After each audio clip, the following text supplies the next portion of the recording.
really had the knowledge. I don't think I can really read minds anymore, and I especially don't think I can really erase people's memories by now.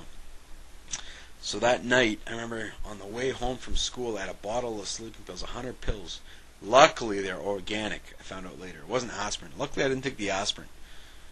And then I went home trying as hard as I could not to think about the knowledge. And on the bus on the way home, I went through in the entire world, and I thought I erased everyone's memory of the knowledge. I was the only one that had the knowledge left. And I was going to die with that secret. And I wouldn't have to deal with this fucking knowledge shit anymore. I was going to go to heaven, and God would think I did the right thing by sacrificing my life to save the world. So that night I took 100 sleeping pills in the bottle. I don't know if any of you ever tried Seroquel, maybe some schizophrenics, but you know, if you take even 200 to 400 milligrams of that shit, you're zonked out. I took a month's supply in one night, plus a month's supply of Respiradols, plus that's like 30 times 200 pills of Seroquel in one night, Respiradol, and I went to bed. My mom had some kind of Munther's intuition, and they woke me up in the middle of the night. Jack, where's your medication? We'll deal with that tomorrow. I say. My dad goes, no, we got to do it right now. We got to go to the hospital. My mom was frantic, and I remember I puked. I puked on purpose to get the shit out of my system because they wanted me to.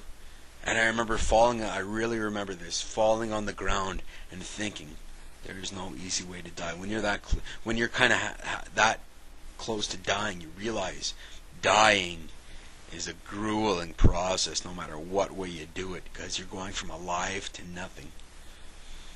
So I went to the hospital. I had to chug 3 glasses of liquid charcoal.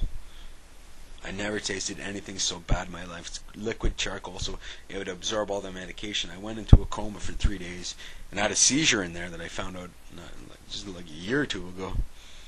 But I survived, and I'm glad I did now, because I've been on antipsychotics for 8 years. I'm on clozapine now, the one they say is the best for the positive and negative symptoms. I guess you guys, I could talk all day about positive and negative. I could tell you everything about it. It would take a long time. I think you're probably going to get pretty bored about this too. But yeah. And eventually, I was on the meds for long enough, and I got off the pot, that I started realizing that I am sick, because I didn't believe it the whole time. They're telling me you're psychotic, you have psychosis, you have schizophrenia. I didn't believe any of it, you know, because they all think you're crazy. Well, fuck no, I thought I was normal. I thought the whole world was crazy. I thought the world, not everybody else, I thought the world was a crazy place to live in. I thought all of a sudden, when I went psychotic and my mind got sick and I had all these delusions and beliefs and stuff like that, I never really had voices or hallucinations too much. But I thought I realized the way the world was. I was naive to it before. But then I realized that was all in my mind. And I keep going off track, because I am schizophrenic. I mean, my delusions aren't bad right now, but you still have the cognitive defects where you get thought blocks. It's hard to explain things. You might ramble on about stuff. You know? Yeah, so where was I? Can't remember. Yeah. So I went to the hospital, drank the liquid charcoal, chugged it back. You know, I said that already. Trying to find my place. And yeah, I got back on medication, quit the pot. And once you realize you're sick, that's a huge stepping stone for anybody who's schizophrenic. Once you realize how to take care of your own disease, it's like teach a man to fish compared to give him a fish. You know, they're giving me fish, trying to help me out.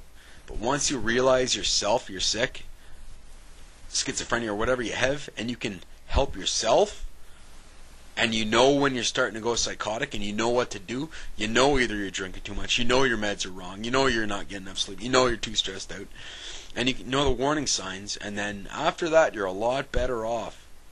Because the longer you're in a psychosis, the worse the outcome's going to be. It can even cause brain damage. So yeah, and that's about all I have to say. I had a ton of more delusions. I mean, I'm just going to post this and see what people think. And that's more of a, that's not a like generalized delusion. Maybe telepathy, that's mind reading, thought broadcasting, stuff like that. That's a pretty common delusion. But everybody has their own little, you know, like my knowledge, heaven killer, all that stuff. Generalized as paranoia and stuff like that. But that was my specific delusion. Anyways. Have a good night and or day, whatever time it is in the day, and I'm rambling on, so see you later. Bye.